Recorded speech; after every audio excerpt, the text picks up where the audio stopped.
If the defendant will please stand. A mother laughs during a fatal crash sentencing. A defendant lights up marijuana in front of a judge. A man attacks his own lawyer in the middle of court. And a judge physically tackles fleeing inmates down 3 flights of stairs. But nothing, absolutely nothing, could prepare anyone for what happened when a woman walked into a courtroom and locked eyes with the man who destroyed her family forever.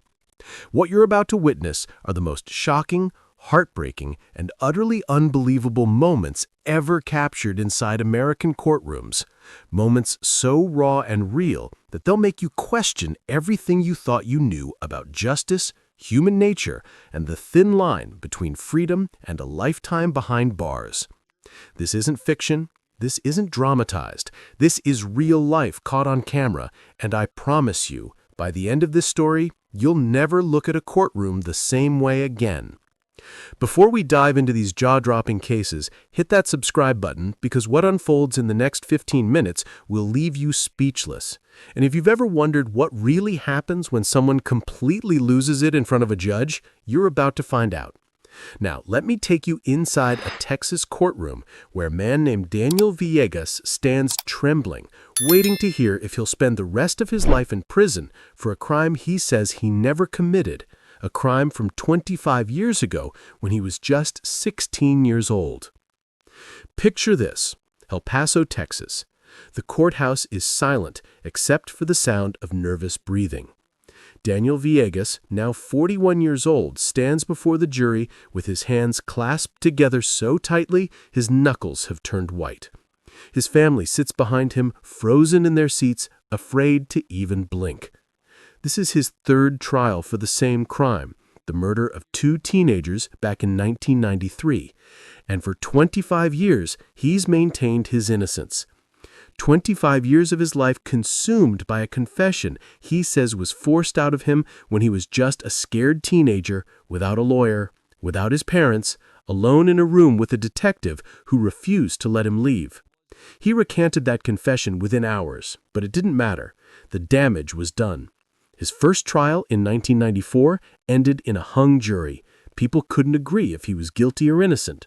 Then, in 1995, another trial, and this time, guilty. Capital murder.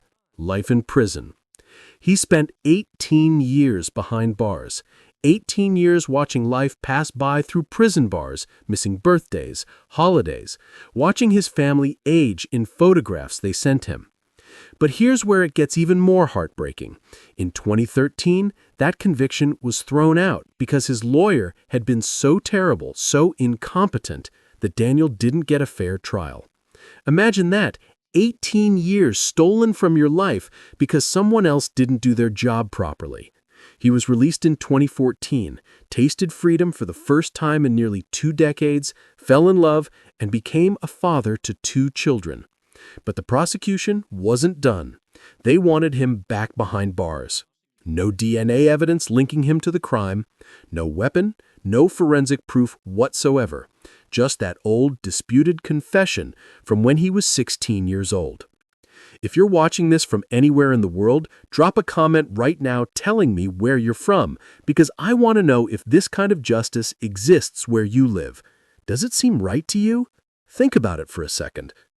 The judge's voice cuts through the silence like a knife. If the defendant will please stand. Daniel rises, his legs barely able to support him. His children are somewhere in that courtroom too young to fully understand that their father might be taken from them forever based on words he spoke as a terrified teenager a quarter century ago. The jury foreman holds a piece of paper, the verdict form, and every eye in that courtroom is locked on that single sheet. 25 years of Daniel's life, his children's future, his freedom, everything comes down to what's written on that paper. The foreman begins to read. In the District Court of El Paso County, Texas, the state of Texas versus Daniel Villegas. The pause feels like it lasts an eternity. You can hear someone's breath catch in their throat. We, the jury, find the defendant, Daniel Villegas, not guilty. The courtroom erupts. Not guilty. After 25 years, 3 trials, 18 years in prison, and years of fighting to prove his innocence, Daniel Villegas is finally, truly free. People are crying, hugging, collapsing into their seats. The judge tells him, "You are no longer under any conditions in this court. You are free to leave. Good luck." Just like that, a man gets his life back. But can you ever really get back 25 lost years? Can you recover from being branded a murderer when you were innocent? Think about what you were doing 25 years ago, or if you're younger, think about your parents, your grandparents. Now imagine all that time erased, stolen, gone. If this story is hitting you emotionally, smash that like button because we're just getting started, and what comes next is even more intense. Now, let me take you to Cleveland, Ohio, where something happens in a courtroom that will make your blood run cold. Michael Madison sits in shackles, convicted of murdering and mutilating 3 young women. 3 lives brutally ended, 3 families destroyed forever. The judge is about to sentence him, but first, the victims' families get to speak to tell Madison exactly what he's taken from them. One of those families belongs to a man named Van Terry, whose daughter Sherelda was one of Madison's victims. Van approaches the podium, and he's just feet away from the monster who killed his little girl. Imagine being that close to the person who murdered your child. What would you do? What would you say? Van begins speaking, his voice shaking with rage and grief. "I guess we're supposed to, in our hearts, forgive this clown who touched our families, taking my child." He's staring directly at Madison now, and you can see 25 years of pain, rage, and heartbreak building up inside him. Then, in a moment that shocks everyone in that courtroom, Van lunges over the table toward Madison. He's trying to get to him, trying to make him feel even a fraction of the pain he's caused. Courtroom deputies swarm him immediately, pulling him back, restraining him as he fights to break free. The courtroom descends into chaos. People are screaming, crying, jumping from their seats. And Madison? He just sits there, emotionless, like he's watching something on television. Van Terry is escorted out. But here's what's incredible. He's released without any charges. The authorities understand. They know what it's like to be a parent whose child was stolen, murdered, discarded like trash. Sometimes justice isn't just about the law, it's about understanding human pain. Michael Madison is sentenced to death and sent to death row where he sits today, waiting for the day justice finally catches up with him. If you're feeling angry right now, if you're feeling that father's pain, drop a comment and tell me how you would have reacted in his situation because I genuinely want to know. But let's shift gears to something that starts out looking almost mundane, a domestic violence hearing in a Kentucky family court, and then spirals into absolute madness in ways you cannot predict. A man stands before the judge asking for a protective order against his ex-wife, Melissa. He explains that things have been escalating since the beginning of the year, that she's had arrests, DUIs, that she got out of jail in April and immediately started harassing him again. He's calm, collected, speaking directly to the judge. Then, from somewhere in the courtroom, a voice interrupts. "Our personal life is your business. It has nothing to do with..." It's Melissa. She's yelling at her ex-husband from across the room, disrupting the entire hearing. The judge immediately warns her, "You will be held in contempt of this court if you become disruptive." But Melissa doesn't care. "I don't care. I haven't done anything to this court. I haven't done anything to him." The judge's voice rises, firm and absolute. "You will serve 10 days for contempt of court. Go now." Deputies move toward her, and Melissa starts screaming, fighting, resisting as they try to handcuff her. "Wait and see! Get my boyfriend! Get him!"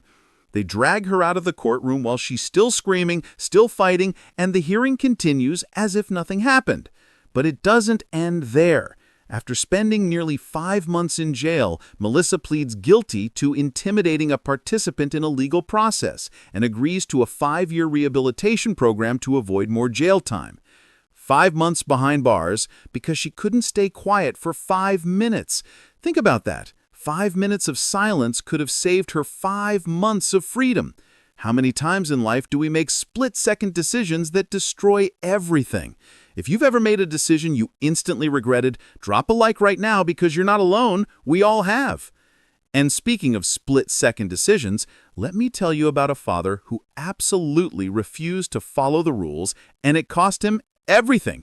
This is a custody hearing, and this father is supposed to be on his best behavior because his children's future is on the line.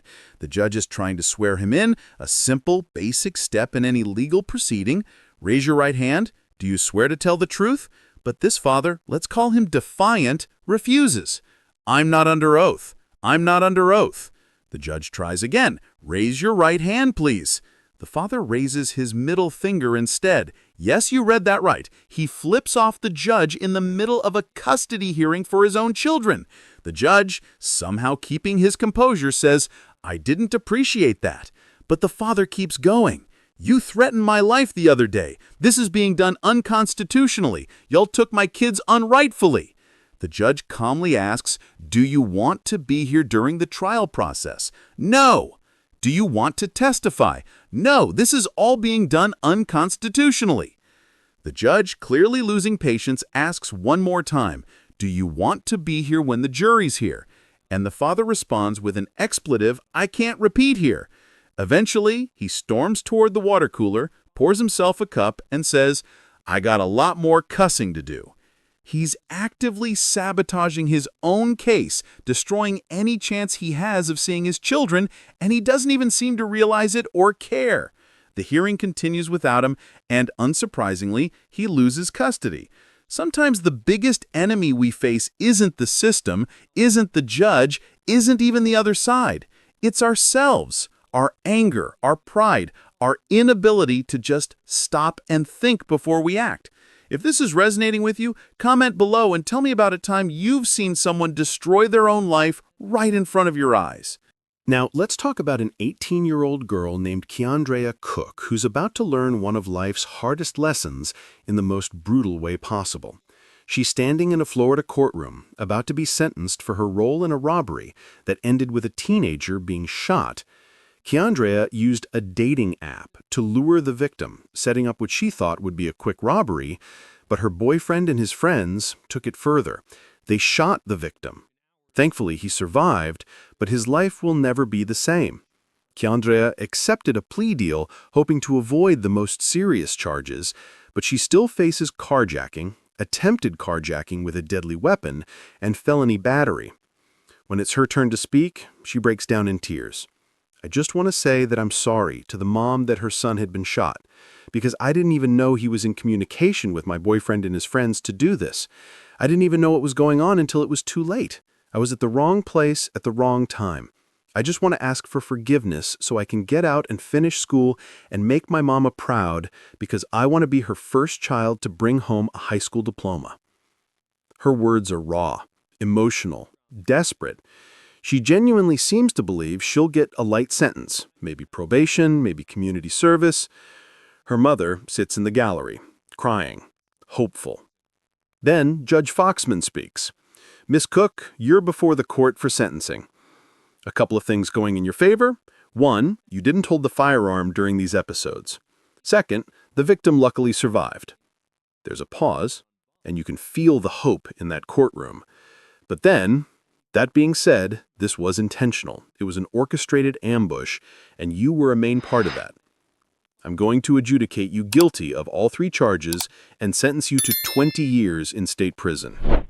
20 years. The courtroom explodes. Keandrea collapses, sobbing uncontrollably. Her mother screams, "No! No, please!" It turns out there was a miscommunication. Keandrea and her family thought the plea deal meant no prison time at all. The judge, realizing the confusion, allows her to enter a new plea deal, and her sentence is reduced to 11 years. 11 years. She's 18 years old. By the time she gets out, she'll be 29. Her entire 20s, gone. Her dreams of graduating high school, of making her mother proud, shattered. All because of one night, one terrible decision. If you're a young person watching this, please, I'm begging you, think before you act. One decision can cost you everything. Hit that subscribe button if you're still with me, because what's coming next involves a judge who completely loses control. Picture this: a public defender and a judge in a Florida courtroom arguing over whether a defendant should waive his right to a speedy trial. It's a routine legal dispute, something that happens in courtrooms every single day. But this time, something snaps. The public defender, Andrew Weinstock, refuses to back down. The judge, John Murphy, is getting angrier and angrier. Then Judge Murphy says something shocking. "If I had a rock, I would throw it at you right now. Stop pissing me off." Weinstock fires back. "I don't need your help. I'm the public defender. I have a right to be here." Then Judge Murphy, a sitting judge, says, "If you want to fight, let's go out back and I'll just beat your ass."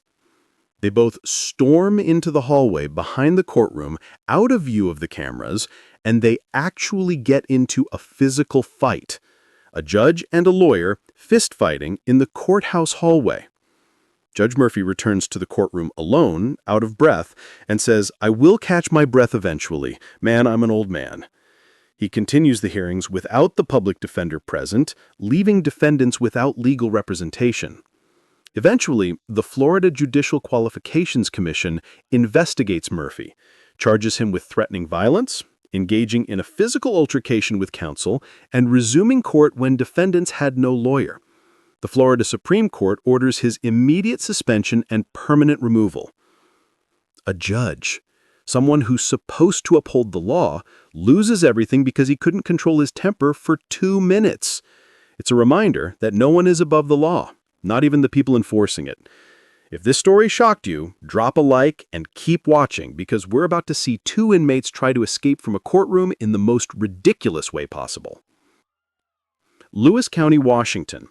Judge R.W. Buzzard has just finished handling several defendants when 2 of them, Tanner Jacobson and Cody Howard, both in handcuffs and prison-issued sandals, make a run for it. They bolt from the courtroom, sprinting down the hallway, and here's where it gets absolutely wild. Judge Buzzard, this 60-something-year-old man in a suit, chases after them. Not the deputies, not the bailiffs, the judge himself. Security footage captures the entire chase. The inmates race down the stairwell from the 4th floor to the 3rd floor, their sandals slapping against the concrete steps. Judge Buzzard is right behind them. They hit the 2nd floor, just 1 floor away from the exit and freedom, and Judge Buzzard is gaining ground. One of the inmates loses his sandal, and it slows him down just enough. As they burst through the door toward the exit, Judge Buzzard tackles the slower inmate to the ground just outside the building. He actually tackles him, like a football player. Deputies arrive seconds later and haul him back to a cell. The other inmate makes it a few blocks away before he's caught. Both have second-degree escape charges added to their records. Later, when asked why he ran, one of the inmates says, "We were sitting there on the benches together, and he's like, 'I'm going to run.' I said, 'What am I doing? What did I just do? I had to go with it. There's nothing I could do. I'm screwed. I only got like 4 blocks, and then I stopped on my own. I don't even know why I did it. I tried to escape to get out and get well, to do what I could to get my drug addiction.'" Addiction. That's what it always comes back to. People make insane, life-destroying decisions because they're trapped in cycles of addiction, poverty, desperation. If you or someone you know is struggling with addiction, please reach out for help, because the alternative is this: running from a judge in sandals and ending up with more charges and more prison time. Comment below if you've ever witnessed someone make a decision this absurd. Now let me tell you about Jacob Larson, a man who just couldn't take no for an answer, and it cost him everything.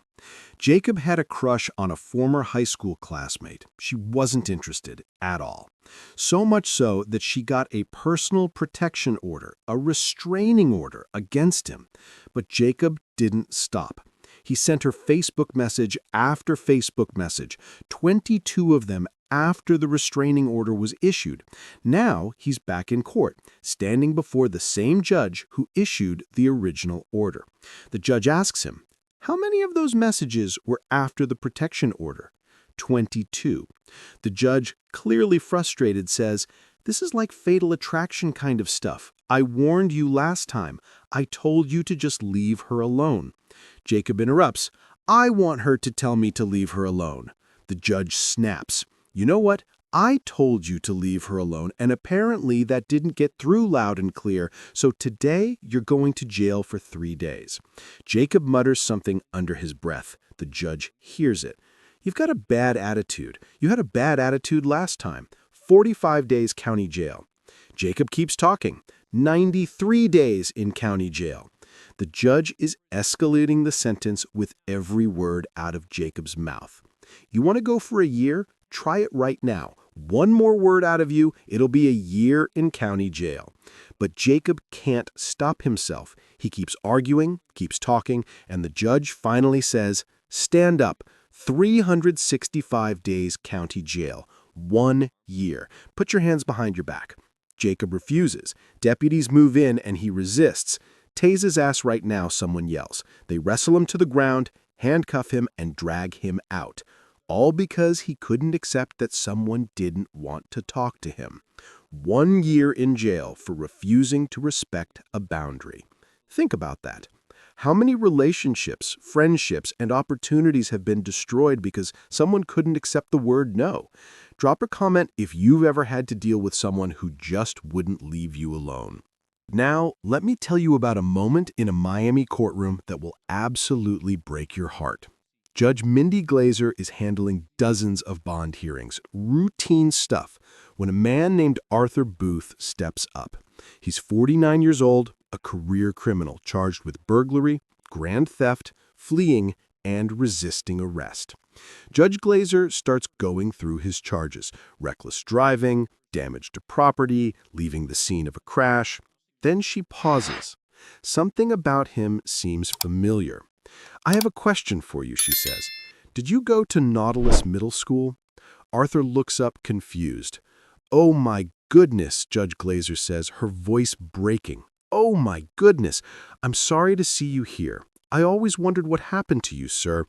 Arthur starts crying. "This is the nicest kid in middle school. He was the best kid.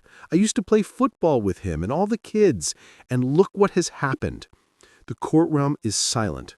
Arthur is sobbing now, his face buried in his hands. This judge, this woman who once knew him as a kind, promising kid, is now sentencing him as a repeat offender. "I'm so sorry," she says. "Good luck to you, sir. I hope you're able to come out of this okay and just lead a lawful life." She sets his bail at $43,000, and Arthur is led away, still crying. Later, he's sentenced to 10 months in prison, then released into a drug treatment program. Once a kid with a bright future, now a broken man, trapped in a cycle of crime and addiction. If this doesn't make you feel something, I don't know what will. Hit that like button if your heart just broke a little, because Arthur's story is a reminder that every criminal was once just a kid with dreams. Now, let me tell you about Spencer Boston, a 20-year-old who made perhaps the dumbest decision ever caught on camera in a courtroom. Spencer's at his arraignment for speeding and simple possession of marijuana. Pretty minor stuff. The judge, Haywood Berry, is informed that Spencer wants to represent himself and plead his case. Spencer steps up to the podium and launches into a speech about how unfair marijuana laws are, how marijuana is harmless, how it's been around since the 80s and 90s. Judge Berry cuts him off. "I've heard that all my life. Don't go any further. I don't know whether it's good or bad. All I know is Tennessee still has it against the law, and I swore to uphold the laws." He offers Spencer a choice: plead guilty today or set a trial date. As the judge and court employees discuss scheduling, Spencer reaches into his pocket and pulls out what appears to be a joint. No one notices at first. Then, shockingly, incredibly, unbelievably, he lights it. Right there in the courtroom, in front of the judge, in front of the officers. He takes a puff and says, "We the people deserve better." The courtroom explodes. "Hey, hey, hey!"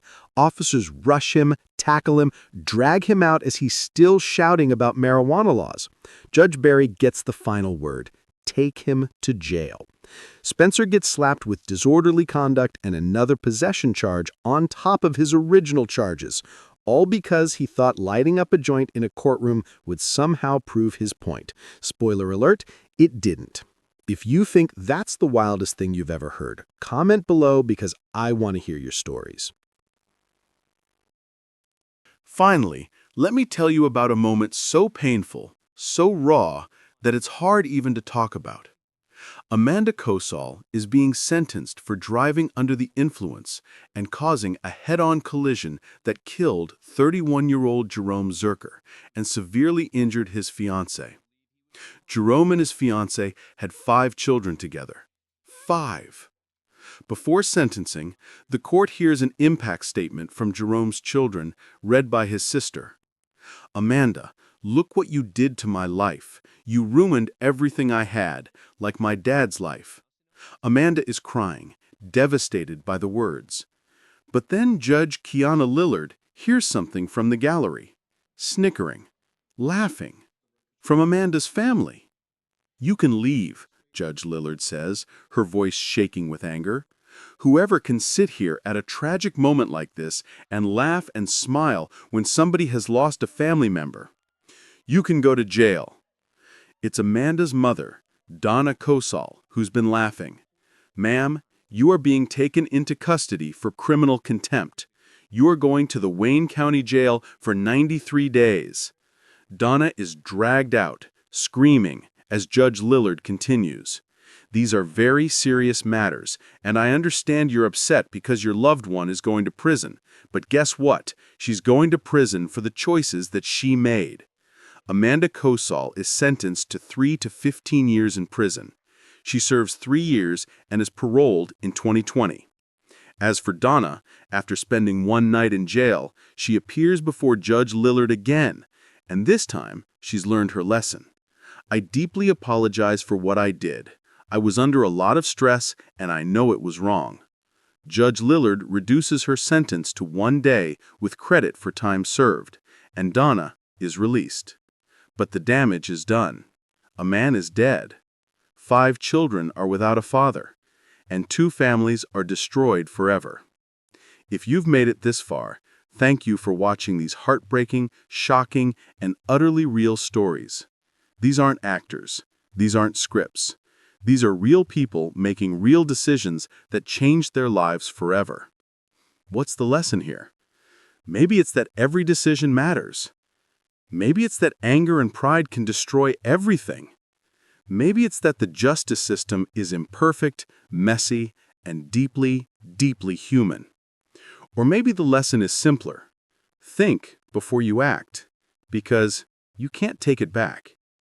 If this video moved you, if it made you feel something, hit that like button and subscribe, because there are so many more stories like these that need to be heard. Drop a comment below and tell me which case hit you the hardest, what your theory is, or where you're watching from, because I read every single one. Thank you for being here. Thank you for listening. And remember, justice isn't always perfect, but it's all we have.